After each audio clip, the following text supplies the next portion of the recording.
Hello, everyone. Welcome to the Case for Life show, where we aim to help you persuasively convey your pro-life convictions. Today, I want to talk about abortion and Hollywood. Now, you might think for a moment, that's dumb. Why should we take seriously what Hollywood says about anything, political, moral, or otherwise? Here's the problem. Large numbers of our fellow citizens don't go to the Bible, they don't go to philosophy, they don't go to science to get their information. They go to media. So we need to be in touch with what media is saying. And the latest example of this involves late night talk show comedian Jimmy Kimmel.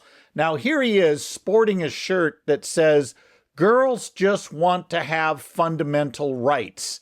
Now those of you that are children of the 80s right away recognize that this is a take off Cyndi Lauper's song, Girls Just Want to Have Fun. And apparently Cyndi Lauper, however you say her name, has started this new campaign to push for abortion rights under the name of women's health care. We're going to say more about what that assumes in just a minute. But Jimmy Kimmel, Helen Hunt, and a bunch of other celebrities have jumped on this, and the internet is abuzz with how courageous Jimmy Kimmel is to put this shirt forward and to join this cause. Well, I wonder, is it really courageous when every academic institution in the country that's secular would support that shirt? The media supports it. The news outlets would support it. The entertainment industry would support it. In what sense is it courageous? It's not. But Hollywood loves to pat itself on the back and say, wow, aren't we courageous for doing what we've all agreed is the right thing to do without any regard to serious moral reflection. So I was thinking about this shirt. Again, here it is. Girls just want to have fundamental rights. And I was thinking to myself, if there were a fantasy world where Jimmy Kimmel came on this podcast and I had a conversation with him about that shirt. And the reason I say I'd bring him on this show rather than go on his is a late night comedy show. And look, you don't win arguments with comedians on their show because no argument will be had. Cliches and imagery will carry the day. But let's say that he and I sat down over a cup of coffee and we actually discussed the shirt that he's wearing and what it implies, its assumptions, and what it's pointing to. I would begin by asking a couple of questions. And by the way, another person who's done some great work on this particular episode I'm talking about here with Jimmy Kimmel is my good buddy Tim Barnett at Red Pin Logic. Go ahead and look up how he responded to Jimmy Kimmel on this very question, because I thought he did a really good job as well. But if I were sitting across from Jimmy Kimmel with a cup of coffee and we were having a serious conversation about the moral logic of what he's conveying here, I would begin with these two questions. Number one, Mr. Kimmel, when you say girls deserve fundamental rights, do you mean unborn girls as well, or just born ones? Because his shirt obviously assumes only born ones. The second question I would ask is, what do you mean by fundamental rights? People love to throw around this idea of rights that they then want to pluck out of thin air, and usually it comes down to this: I want it, therefore I have a right to it. So you see this, for example, in the so-called right to die movement. I desire to die, therefore I have a right to die. Or in the abortion issue, I want an abortion, therefore I have a fundamental right to have one. Or I want to be a woman even though I'm a man, therefore you must recognize my fundamental right to be a woman even though I'm really a man. That's where our culture is. Desires now equal rights. We'll say more about that in just a minute, but I would start with that first question and I would say to Jimmy Kimmel, do unborn women count as girls? And of course he would say no, but here's the flaw in his logic. He is engaging in the fallacy known as question begging. Now let me explain what that is. People toss around this phrase all the time. Well, that begs the question. What they really mean is that raises the question. And for example, I might say to my wife, hey, we need to get the car fixed. Well, that assumes, or I should say that raises the question, what's wrong with the car? And someone might say, well, that begs the question, what's wrong with the car in the first place? That would be improper use of the term begs the question. You beg the question when you assume what you're trying to prove, when you kind of argue in a circle. It would be like me saying the Los Angeles Lakers are the best team in basketball because no team is as good. Well, I haven't given you anything to advance that argument other than to restate in the premises of my argument the conclusion that I'm arguing for. And that's what people do when they beg the question. They simply assume when it comes to the issue of abortion, the unborn are not human, when that's the very thing they're arguing for. That's what the whole debate turns on. So you see this all the time when people bring up claims about abortion. In this particular case with Jimmy Kimmel, the issue is health care. Women deserve a fundamental right to, quote, health care. Let me ask you a question. What does that assume in this case about the unborn? And the answer, of course, is pretty obvious. They're not human. Because would anybody argue for a right to health care if what they really meant was the right to intentionally kill a 2-year-old or a 4-year-old? Would anybody argue for men having a right to health care if it helped their mental, psychological states to be able to beat their wives? No, they would never argue that way on either point. Why? Because they recognize that there are other human victims involved, and your alleged right to health care cannot trample on the rights of another person who has a fundamental right to life, liberty, and pursuit of happiness. So what's going on here with Kimmel's t-shirt is, right out of the gate, he is assuming the unborn are not human. He doesn't have the courage or the time, apparently, to argue that they're not human. He doesn't apparently want to even go there. He wants to do what almost 100% of all abortion advocates do that are not in academia, and that is simply assume the unborn are not human. So it's no different when Joe Biden, when he was president of the United States, said this. He said, everyone should be glad that we have reproductive health care, because reproductive health care is good for everyone. Well, time out, Mr. President. Does everyone include the unborn?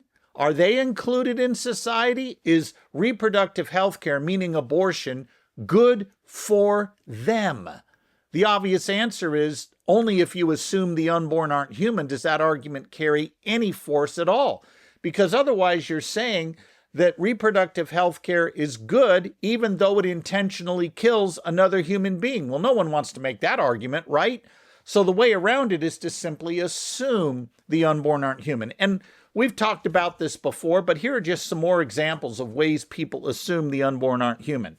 They'll say things like, well, we should trust women to make their own personal decisions.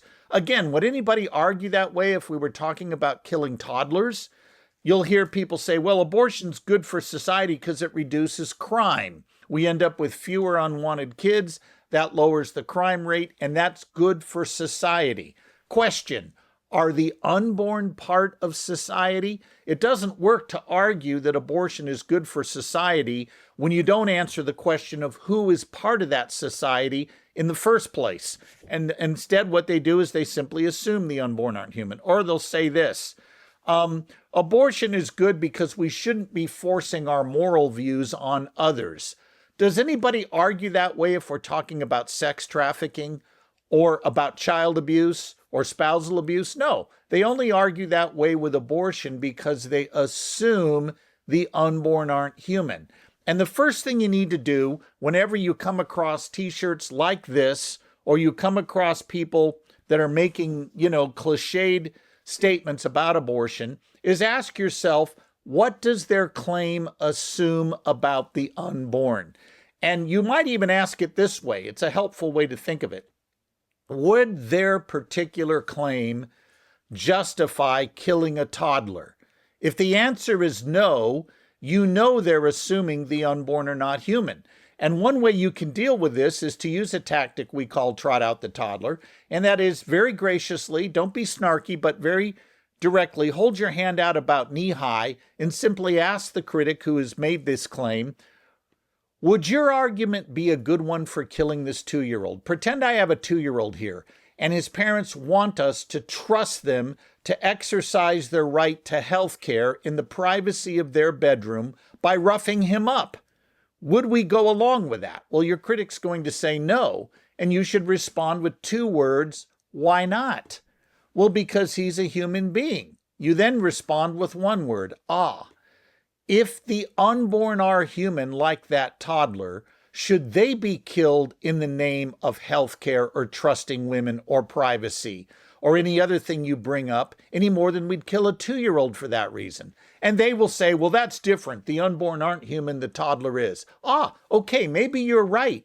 Maybe I need to argue that the unborn are human, and maybe you'll find my argument wanting. And maybe you have an argument to show the unborn aren't human. Fair enough. But you need to make that argument, not merely assume the unborn aren't human. I need you to argue that they're not human. And that's precisely what most people do not want to do. Now, about this phrase, abortion being healthcare, let's talk about it factually for a moment, then we'll talk about it philosophically. First of all, factually, women are not being denied healthcare. It is an absolute propaganda lie that women are dying because they can't get abortion access in red states that have restricted abortion. The reality is every one of those states has language in legislation that says if a woman needs an emergency ectopic pregnancy surgery because it's a threat to her life, she can get it. If she has a miscarriage, she's not going to be prosecuted and investigated for, did she have an abortion? This is scare tactics put forward by pro-abortion propagandists. This is not based in reality. But let's look at the term healthcare for a moment. Although women can get the healthcare they need, is abortion healthcare? Since when does healthcare entail intentionally killing an innocent human being? Healthcare is supposed to be about preserving life, bettering life, not intentionally taking life or harming another human being. So the language here is really being confused intentionally to lead people astray on what's really going on. Now, another thing I would ask Jimmy Kimmel is this: what do you mean by fundamental rights? And as I mentioned a moment ago, our culture thinks that just because you want something, you have a right to it. But let's look at this for a moment. When Jimmy Kimmel says, as he does later in this same post, underneath it he's got some text that says, women have always had a fundamental right. Okay, well, wait a minute. I do agree with that statement. He's right about that. Women do have fundamental rights. But what are those rights grounded in? And this is where secular culture falls apart, unable to give an answer that's coherent. Fundamental rights are those rights you have in virtue of your humanity. Government does not grant them. Government does not invent them. Government's job is to recognize and protect them. It's the language we see in the Declaration of Independence. We hold these truths to be self-evident, that all men are created equal, endowed by their Creator with certain unalienable rights, which include the right to happiness, right to the pursuit of happiness, I should say, liberty, and you get the idea. There are certain fundamental rights that are pre-political, and here's what we mean by that. They exist before government. So government's job is to line up with them, not modify them, not write them in or out of existence. You have those rights in virtue of being human. I've used this example before, but I think it's a good one and illustrates what I'm after. When I visit the UK, as I do often and will again shortly here in a couple of weeks, I do not have a right to vote in that country's elections. I also don't have a right to enter their country without a passport and now an ETA add-on that you have to have for your passport to get into the United Kingdom. The United Kingdom has a right to govern who can come into their country and how long they can stay and what their business will be while they're there. I can't just show up with no documentation and decide I'm going to get a job in the United Kingdom and relocate there without going through official government channels. That's fair. However, I do have a right when I'm in the UK not to be gunned down in the middle of Trafalgar Square in London. Now, that right not to be gunned down is different from the right to enter the country. The United Kingdom government, meaning Parliament and the courts there, have a right to determine who may enter their nation. They have that right, just like the United States has that right, and Canada has that right, and every other nation that at least pretends to line up with the idea of a constitutional republic or a democracy of some sort, or a monarchy that is at least tied into the people's needs and desires that are legitimate. Now, that right not to be gunned down in the middle of Trafalgar Square does not come from the British government. They don't invent that right. They don't decide how much of it is applied, when, and to whom.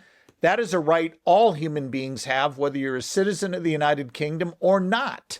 It doesn't matter what nation you come to. Your right not to be gunned down in the middle of a major population center in a world city is based on your humanity, what we might properly call your human nature.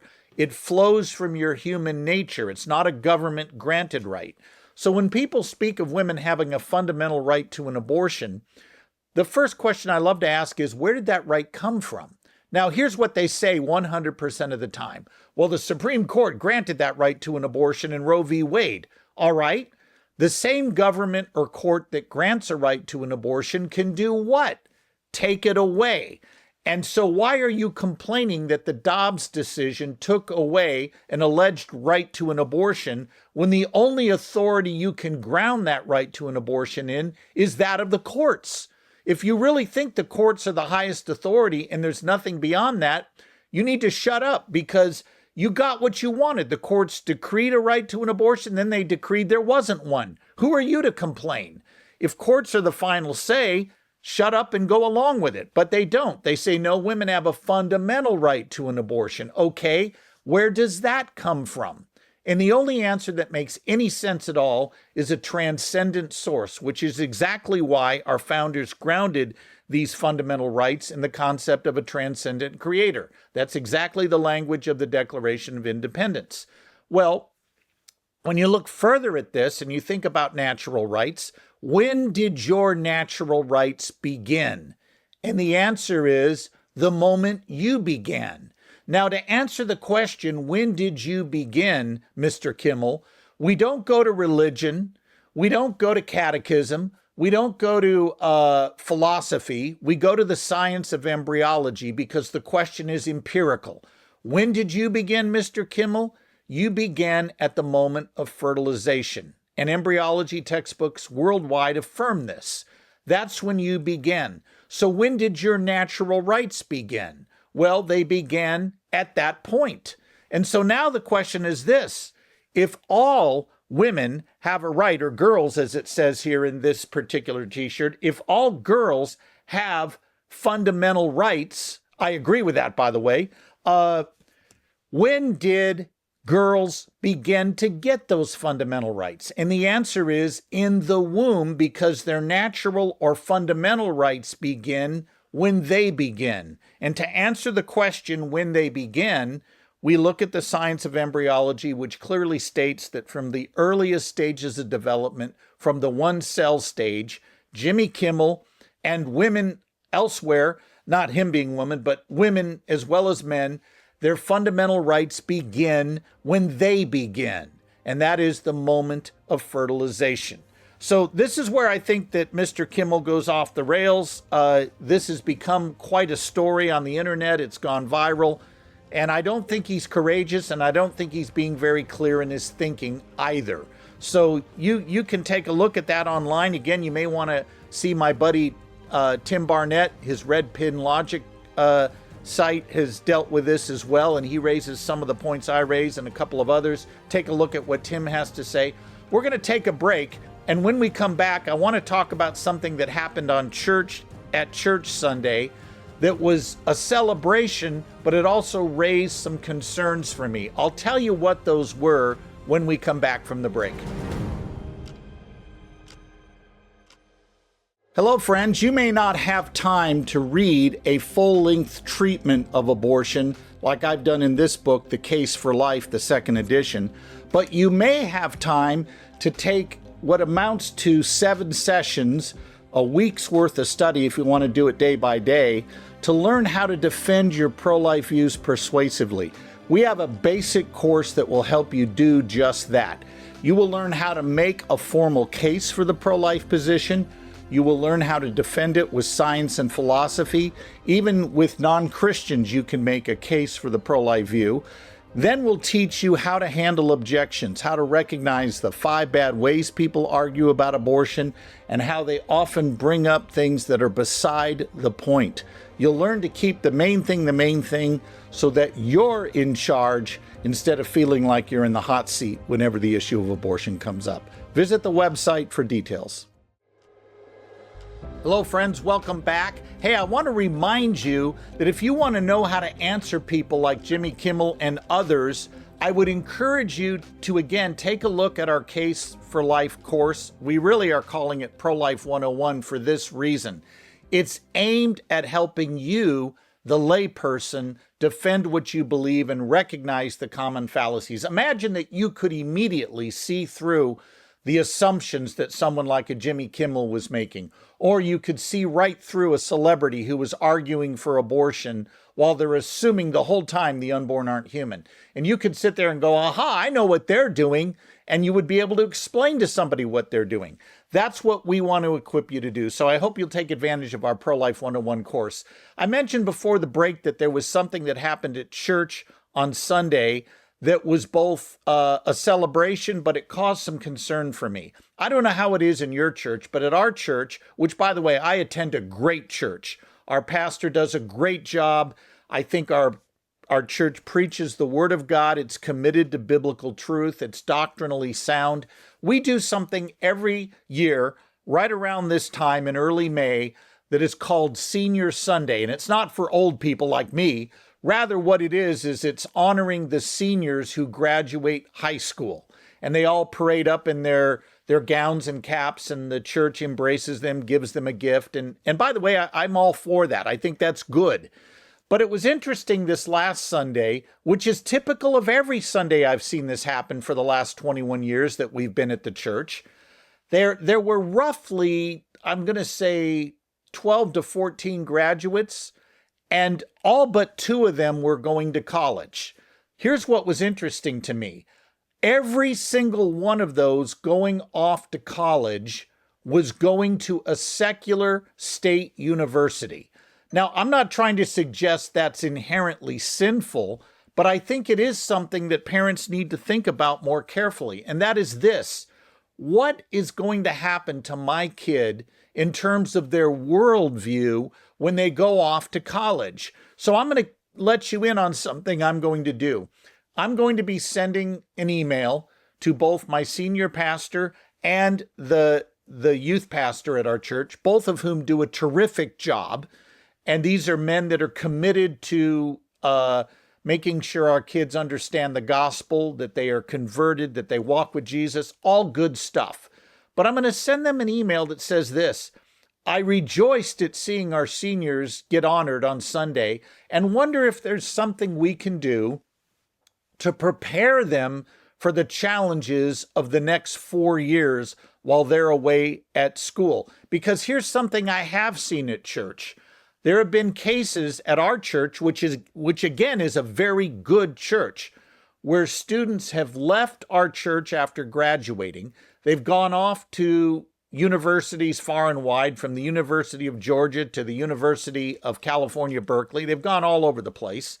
And I have seen examples where parents that I know and that our family is close to have had a son or a daughter come back at Thanksgiving break. So the kid's been gone less than 4 months from the home, and they come back to Thanksgiving and the holidays totally woke, totally embracing a leftist view of reality and questioning everything from not only their political beliefs, but the resurrection of Jesus, the concept of truth, is the Bible reliable, and they begin rejecting the faith of their parents and the faith of the church that they grew up in. This troubles me and causes me to lay awake at night. So I was thinking two thoughts. Number one, is it a good idea for parents to send your kids off to a secular university? And I'm going to say something here that might get me in hot water with a few of you. I hope you interpret this as being said in love, not condemnation. But I would say to you, parents, it is more important for your kid to go to heaven than it is for your kid to go to Harvard. And I think a lot of parents get all giddy that, hey, my kid just got a scholarship to this great school. Why wouldn't we take advantage of that? I'll tell you why. Because no amount of money is worth the price of your child's soul. And I have seen it happen so many times that kids go off to these secular universities and they don't impact those campuses for Christ. The campus culture overwhelms them because many of them are not equipped to defend what they believe, what they grew up with. So I'm going to propose to my church leadership, and by the way, I'm going to do this gently, not a demand, and I'm not going to make work for them. Here's a mistake I think we make as pro-lifers. We go to our church leadership and say, you got to do more on abortion. You got to do more on, Christian worldview topics. You got to do more on missions, whatever our issue is. And we just make more work for the staff. What I'm going to do is say, I have an idea how we might be able to come alongside you and help you with a plan for equipping our kids to stand for their faith, even when they're under fire, even when they're faced with withering criticism from peers and from professors. And what I'm going to do is propose that we create a 10-week or 10-session you could call it a course, you could call it a series, it doesn't matter to me, but where we will look at fundamental questions like, what is the case for life? What is the case for truth? What is the case for the resurrection of Jesus Christ? What is the case for the universe being designed as opposed to just happening randomly? What is the case for morality being real and knowable rather than something we invent? And just go through the major topics that our kids are going to be confronted with when they hit that university campus. So I'm going to be proposing that, and you might be thinking about things you can do in your church. There's a great book out there called Welcome to College, written by my colleague and friend Jonathan Morrow. And it is a wonderful book that helps prepare parents and kids for what's coming their way. And we may use that as a textbook. We may look at some other resources, but I intend to come alongside my church and help them in this area, and I hope you'll do the same. I want to remind you again, if you haven't already looked at our course, Pro-Life 101, please do so. I think it's a great starting point for beginning a formation of a Christian worldview on the sanctity of human life and how to communicate that in a culture that increasingly is moving away from biblical morality and a biblical foundation. I hope you'll take a look at that. Thank you for joining us today. I hope you will use what God has given you in this show to reach others to the glory of God on issues of human life. God bless you. We'll see you next time.